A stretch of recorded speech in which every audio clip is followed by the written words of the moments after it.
네, 반갑습니다. 오늘 영상은 이제 유가, 네, 이런 석유와 관련된 이야기를 조금 해볼까 합니다.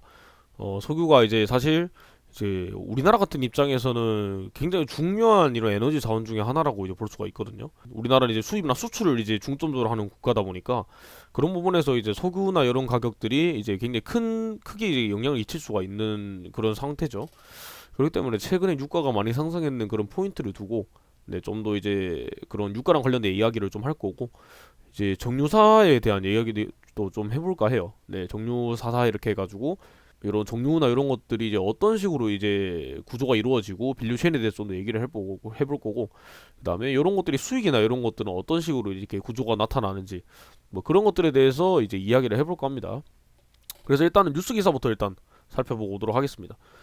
일단은 여러분들도 아시다시피 지금 우크라 전쟁 계속해서 이어지고 있죠. 그래서 이런 지정학적 리스크의 하락 마감을 했다라는 거죠. 네, 지금 이제 미장이나 이런 쪽도 계속 조정을 많이 주고 있는 상태인데 우리나라도 이제 최근에 이런 우크라이나 이런 것들 때문에 이제 조정이나 계속 것들이 계속 왔다 갔다 하는 상황이죠. 그래서 올라갔다 내려갔다 해서 좀 굉장히 불확실성이 큰 상황인데 그런 부분에서 우크라이나 전쟁이 또 장기화가 되고 있다라는 것이 또 악재로 작용한 적이 좀 있는 것 같아요.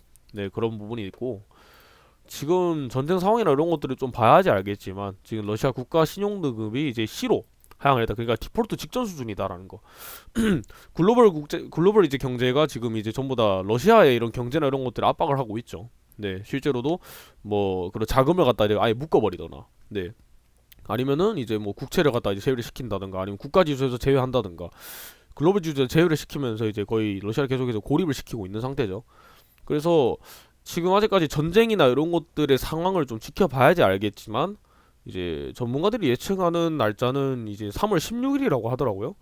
그래서 아직까지는 그래도 전쟁 국면을 좀 지켜보는 게 좋을 것 같다. 네, 좀 협상이나 이런 것들이 이루어져야 되는데 워낙 이제 서로 이렇게 좀 그런 타점이 안 맞아서 그런지 모르겠지만 이제 계속해서 그런 것들이 좀 이제 계속 삐걱대는 느낌이 많이 난다라는 거죠. 그래서 오늘 할 주요 내용과 관련된 뉴스는 이렇게 러시아의 원유 수입을 이제 금지를 하겠다. 그러니까 미국 같은 입장에서는 미국도 물론 이제 타격 입을 수밖에 없겠지만 근데 미국은 원유 생산국입니다. 네, 미국도 이제 원유를 좀 많이 뽑아내는 그런 나라이기 때문에 우리나라의 이런 이제 원유 수입 이런 이제 구조를 살펴보시면은 그 예상외로 제일 크게 비중을 차지하고 있는 게 미국이에요. 전체 중에서 이제 미국에서 수입하는 게 20% 정도 되고 러시아는 이제 거기 한 3분의 1이었나? 네, 한 거의 4분의 1 정도? 그래서 막 그렇게 러시아의 비중이 우리나라가 큰 편은 아닙니다. 네, 큰 편은 아닌데 그래도 이제 그 수입을 하는 원유 수입 국가들 중에서 이제 한 나라가 지금 이제 수입 이제 제한이 된다라고 하면은 이제 그런 부분에서는 사실 타격이 안 갈 수는 없는 거죠. 네, 그 부분이 이제 공백이 생겨버리기 때문에 그 공백을 채우기 위한 다른 나라를 찾기가 굉장히 어렵다라는 거죠. 그리고 뒤에 가서도 설명을 하겠지만 지금 뭐 러시아나 이런 것들에 대한 이런 이제 그런 제재 때문에 그 러시아가 이제 에너지 국가다 보니까 더 이렇게 타격이 많이 올 수밖에 없습니다. 우리나라처럼 이렇게 자원을 갖다가 이제 생산하지 못하는 이런 국가의 입장에서는 더 이제 타격이 클 수밖에 없죠.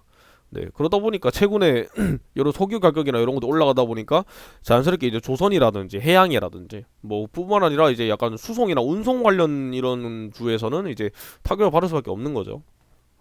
바이든 대통령 입장에서는 지금 이제 유가 인상 이제 예상해도 그냥 이제 원유 수입도 금지하고 이렇게 다 하자. 그래서 이런 것들도 좀 상황을 지켜봐야 될 것 같다. 수입 금지의 국제 유가가 또 급등을 해서 이제 130달러를 돌파했다. 근데 지금 영상을 찍고 있는 지금 당일 날짜에는 이제 지금 원유 자체가 이제 가격이 최근에 조정을 줘서 다시 100달러대로 돌아오긴 했어요. 네, 100달러대로 돌아오긴 했는데 그래도 여전히 이제 유가 가격은 높은 수준에 지금 처해 있다라는 걸 알면 될 것 같아요.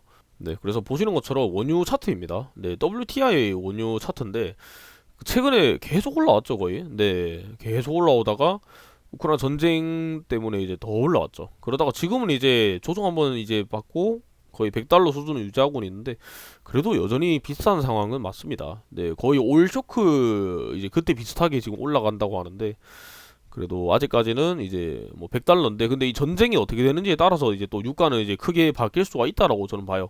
그렇기 때문에 조금 더 이런 전쟁 분위기나 이런 뉴스 기사들을 계속 접해보는 게 좋을 것 같다라는 거죠. 그러면은 이렇게 우크라이나 상태나 이런 이제 현황 이런 시황을 갖다 좀 더 체크를 해봤으니까 좀 더 이런 유가나 이런 것들에 대해서 좀 얘기를 해볼까 해요. 자, 이 자료는 제가 3월 9일날, 네, 3월 9일날 제가 캡처한 이런 사진인데 네이버에서 이렇게 봤습니다. 네이버에 치면 이제 다 나오는데 그 대표적으로 이제 그 세 개의 원유가 있습니다. 네, 세 개의 원유 지수가 있는데 WTI, 그 다음에 두바이유, 그다음에 브렌트 이렇게 세 가지가 있어요. 네. 그래서 WTI 같은 경우는 이제 미국에서 수입하는 그런 원유입니다. 네, 미국의 수입 원유인데 그래서 보통 휘발유를 갖다가 이렇게 좀 여기서 많이 하게 됩니다. 그다음에 두바이유 같은 경우는 저기 이제 사우디 중동 쪽에서 이렇게 수입하는 건데 네, 고급 휘발유고 브렌트유 같은 경우가 경유인데 이게 브렌트유가 러시아에서 수입을 합니다. 그래서 이제 차를 타고 다니시는 분들은 아시겠지만 휘발유가보다 경유값이 엄청나게 올라갑니다. 네, 그 이유가 이제 그 브렌트유, 그러니까 경유를 갖다가 이렇게 가져오는 그 브렌트유가 러시아에서 이렇게 생산하기 때문에, 그리고 그 수입이 지금 어렵기 때문에 자연스럽게 경유가 올라갈 수밖에 없는 거예요. 그렇죠. 그래서 지금 사실 어떻게 보면 지금도 이제 유가 충격이잖아요. 그런 이제 악재로 인한. 네.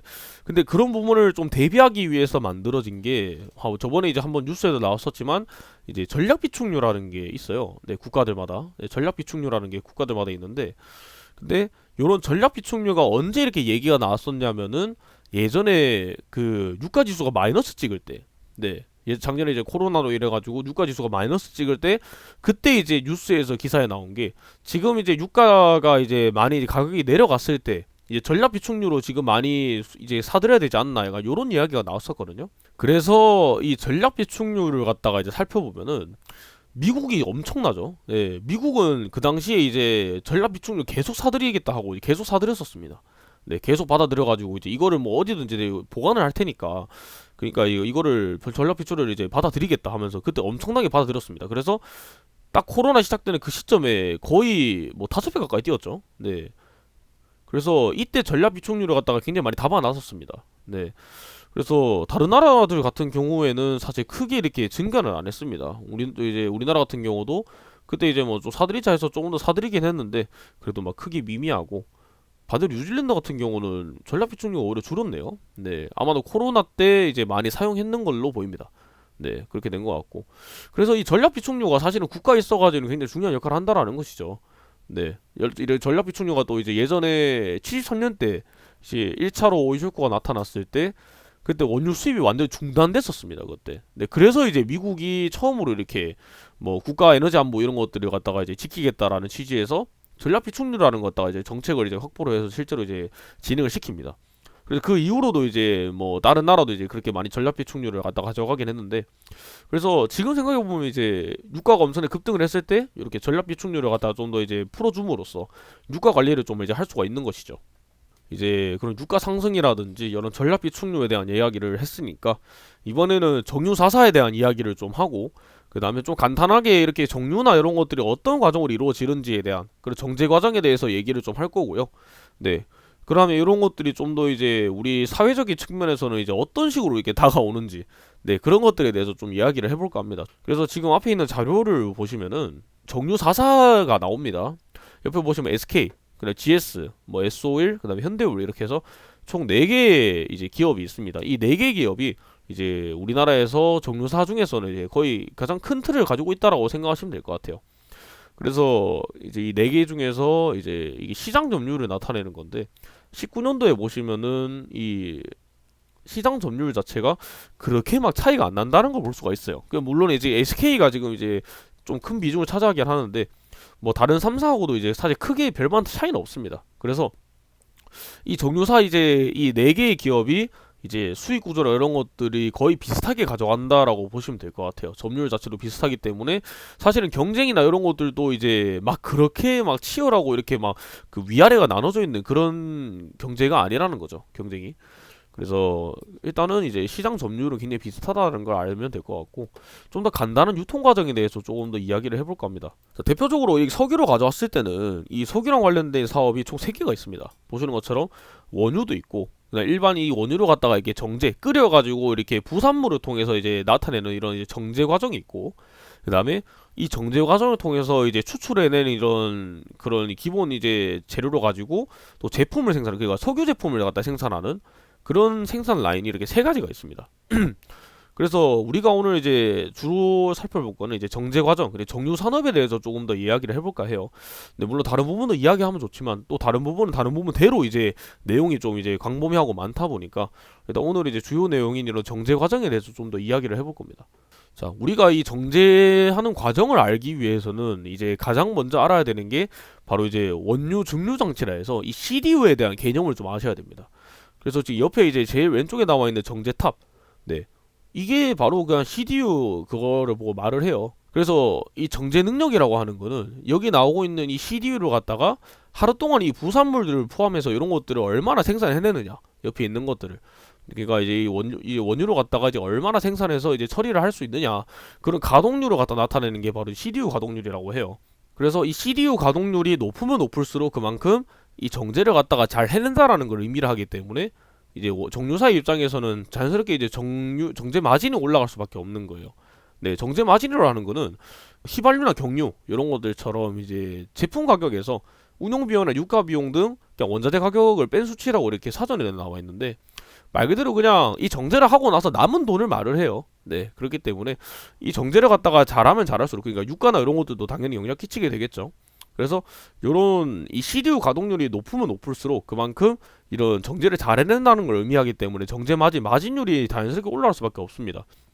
그래서 뒤에 가서 이렇게 마진에 대한 이야기를 좀 더 자세하게 할 겁니다.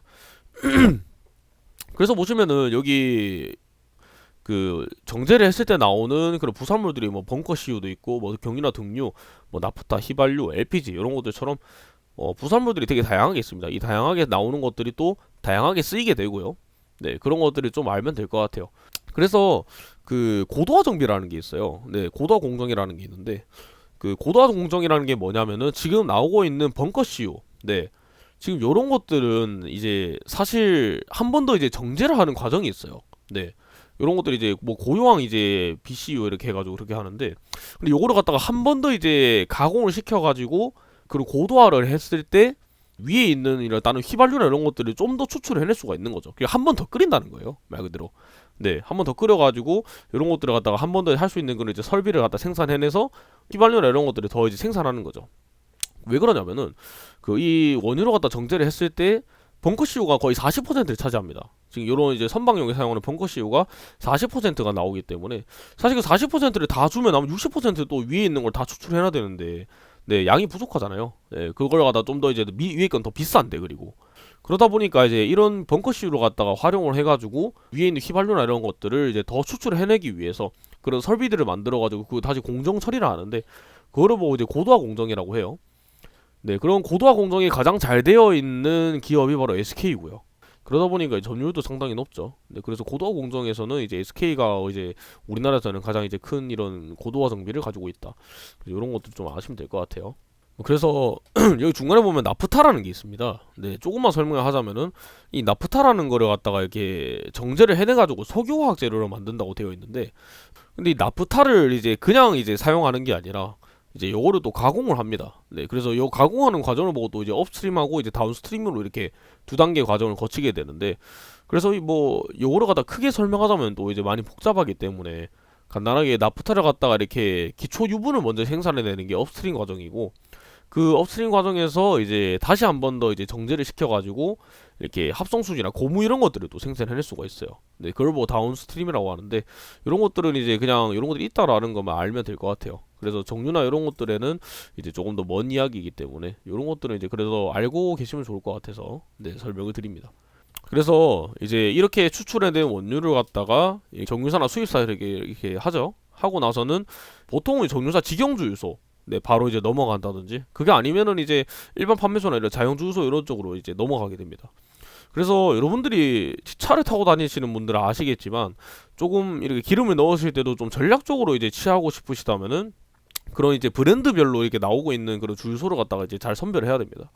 그래서 흔히 이제 보통 가장 싸다고 느껴지는 알뜰 주유소가 있죠. 네, 알뜰 주유소는 이제 국가에서 이렇게 그런 유가나 이런 것들에 서 서민들한테 조금 더 이렇게 기름, 이런 석유나 이런 기름이나 이런 것들을 갖다가 좀 더 싼 가격에 좀 더 이제 부담을 줄여주기 위해서 만든 게 알뜰 주유소인데, 근데 이 알뜰 주유소가 예전에 이제 기름값만 올라가지고 이제 국가에서 이제 유류세를 인하해준다 했을 때 가장 먼저 내린 곳이 바로 알뜰 주유소거든요. 그 왜 그러냐면은 방금 말씀드렸던 것처럼 국가에서 이제 관리를 하는 이런 주유소이기 때문에 네, 국가직영 주유소예요. 그렇기 때문에 국가에서 이제 유류세를 내렸을 때 가장 먼저 가격을 내리게 되는 게 알토 주유소인 거죠.